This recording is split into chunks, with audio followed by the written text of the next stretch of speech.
So today I'm reviewing the movie. I'm Connor Costa. I'm going to be reviewing the movie The Hunt for Red October. The Hunt for Red October is an exciting story based on Tom Clancy's 1984 novel. It begins with Captain Mark Aramius, the commander of the Red October submarine, and Ivan Putin, a political officer, a Russian one, or USSR officer, it doesn't really matter. They're convening with one another when Ramius steps over and he snaps the officer's neck. I know, crazy start right off the bat, as they are the only two people on the submarine that know its true orders. Ramius then burns the original orders that the officer had, of course, pulls out fake documents that he previously made, and commands the crew to head to the US coast for missile drills. Ramius also keeps Putin's missile launch key, which will be important later. The crew then begins to sing the Soviet anthem, but Executive Officer Borodin is afraid that their singing might actually be heard, which is very valid. Ramius just ignores this comment anyways and continues to let the crew sing. The USS Dallas, an American submarine patrolling the Atlantic Ocean, detects the Red October using sonar, which is, of course, what they used back then. However, the Red October has experimental tech, which is really special. It allows it to drive silently, sort of, so the sonar doesn't detect it, which is really interesting, I think. Ramius, he also detected the USS Dallas, so it's like mutual. So they both saw each other. And so he decided to initiate the silent drive, and that erased any indicators of them even being on the Dallas's sonar, which to them would be really weird. And the chief sonar officer aboard the Dallas also swears he heard some singing as the signal faded. As you know, that's pretty important. He's continuing northwest. He can't hear us. Singing.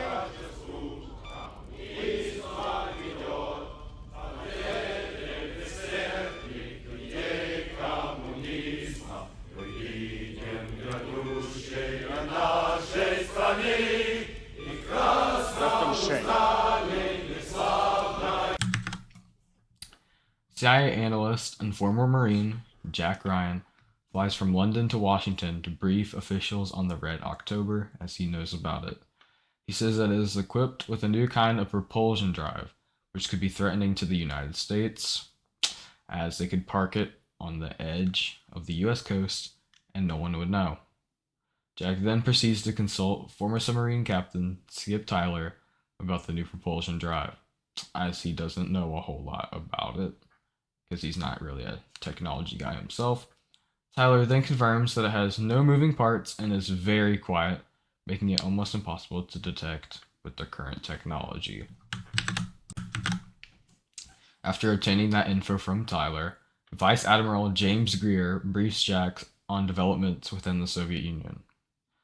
After learning that most of the Soviet Union, or Navy, not Union, was now in the Atlantic searching for the Red October, officials suggested that Ramius may be planning a renegade nuclear strike, which, if I was doing that time, that'd be pretty scary.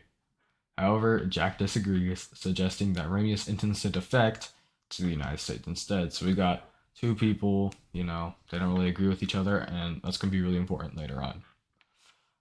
This is due to his Lithuanian origin, he says, and his lack of ties to the the Soviet Union, and the fact the submarine left on the anniversary of his wife's death. However, many of the higher ups don't even give this hypothesis a chance, which really sucks. And yeah. Well, Ramius trained most of their officer corps, which would put him in a position to select men willing to help him.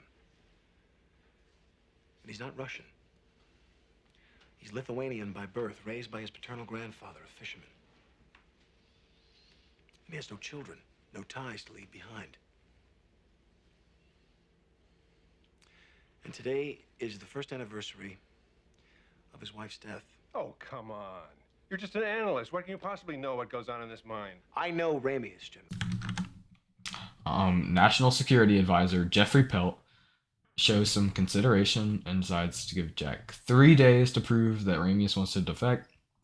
Otherwise, the Navy will be ordered to sink the Red October, which, I mean, would be like really sad if they wanted to defect and they just get shot by the people they're trying to go to. Jack then learns, I believe, that the USS Dallas made contact with something that sounded different, which he knows is the Red October itself. Jack then requests a helicopter to fly him out to the sea in a long, dangerous flight to board the USS Dallas. The coordinates are then sent to the Dallas to intercept with the helicopter without knowing if the submarine would actually reach the designated point. So he's flying out there. He doesn't even know if the Red October, or not Red October, the Dallas, the USS Dallas, is even going to be there to pick him up. So he could have just flown all the way out there for nothing. But unfortunately, another sub, the SSN Kanivalov, receives orders to intercept and destroy the Red October. This is a Russian submarine, just to clarify. Unfortunately for the Red October, its caterpillar drive suddenly malfunctions, forcing the submarine to use its standard loud drive. That's what I'm just going to call it. I guess it'd just be its propellers. Suddenly, a Soviet anti-submarine dedicates the Red October and drops a torpedo.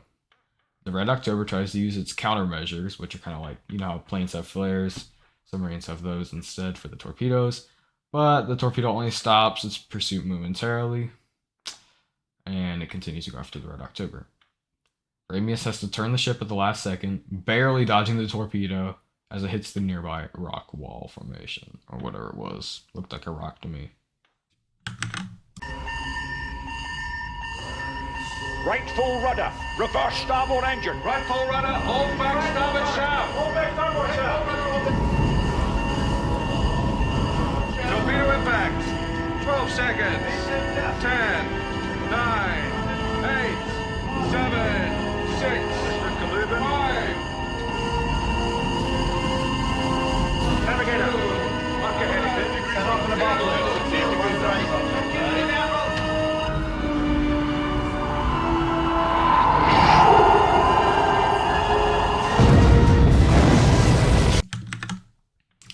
On the Dallas, the sonar captain figures out a way to detect the Red October, even when it's in its caterpillar drive. This allows them to plot an intercept course with the submarine, which would be very important later as well. The Red October also happened to fix its caterpillar drive, allowing it to travel silently again, even though the Dallas already figured out how to detect them. A Soviet ambassador visits the U.S. and tells the U.S. that Ramius is rogue, and asks the U.S. to help sink the Red October. So now we got both sides teaming up on the Red October. Those orders are then given to the USS Dallas, which can track it now. After trying to board the USS Dallas and falling into the ocean, Jack then gets pulled up and down into the submarine by the crew, which he almost died of hypothermia because he got dropped into the freezing, Atlantic waters, which would really suck if I was him. Jack tries to convince Captain Mancuso to contact Ramius and determine his true intentions. However, Mancuso is skeptical as he had received orders from the higher-ups to sink the Red October on sight. Jack convinces Mancuso by doing a 50-50 guess and getting it right on which direction Ramius' Crazy Ivan was going to turn, which is kind of like where it does a full 180 to see if anyone's behind it. He just randomly set out a direction and he got it right, luckily for him. And because of this, Mancuso then contacts Ramius to offer assistance. All back full. Can't say again. I said all back full. Back full, aye, sir. Answer's back full.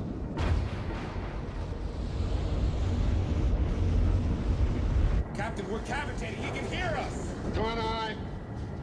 All stop. Stop, aye. All right, Ryan. We just unzipped our fly.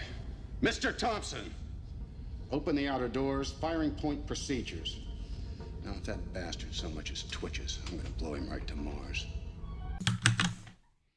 They communicate through the periscope lights using Morse code, and Ramius talks back using sonar pings from his submarine.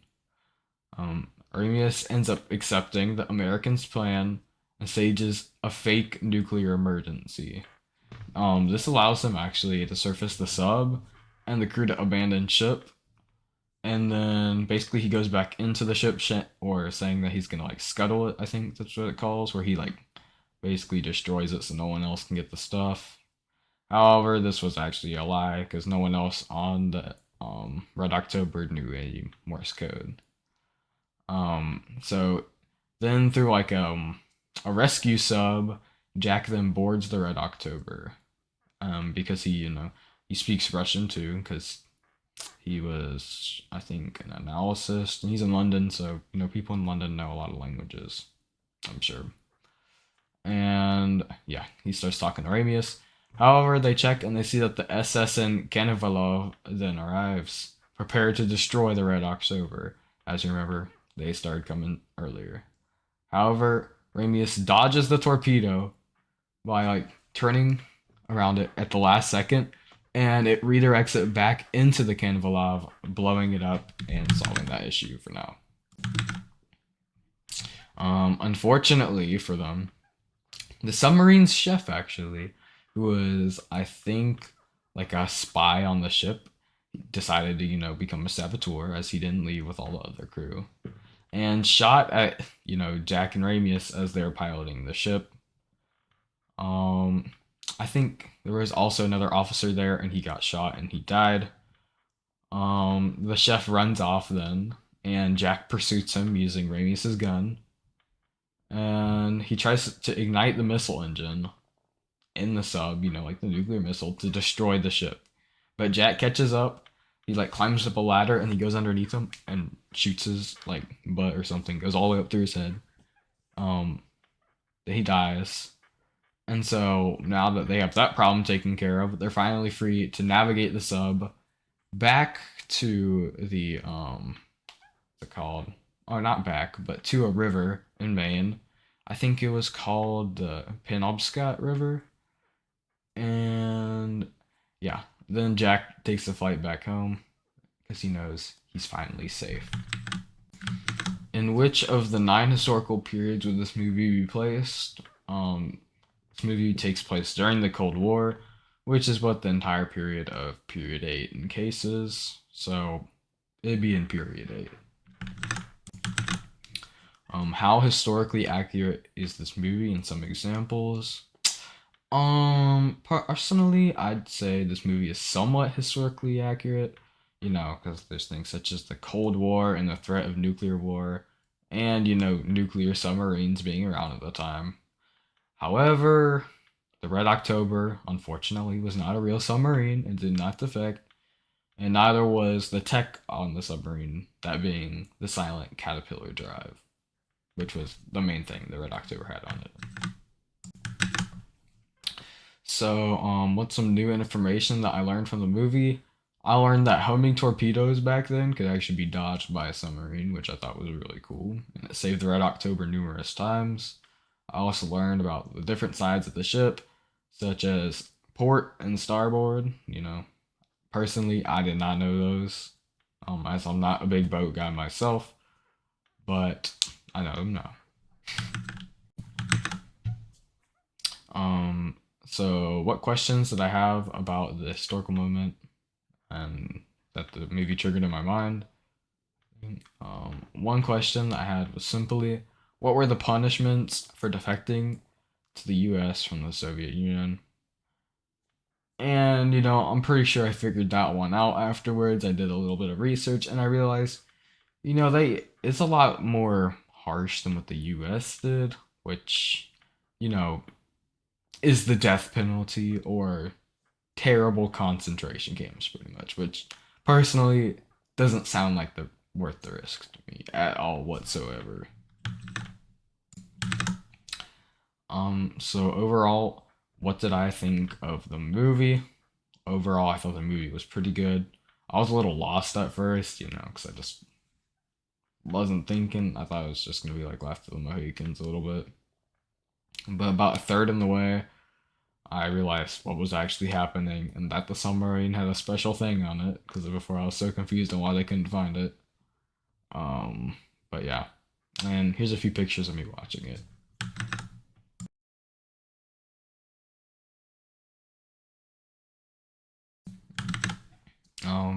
The acting was great, and the storytelling was a very real possibility at the time. Really made this movie stand out. I would highly recommend this movie to anyone interested in naval and tactical combat. That's definitely the big theme here. But that's all I have to say on this movie, so see ya, I guess.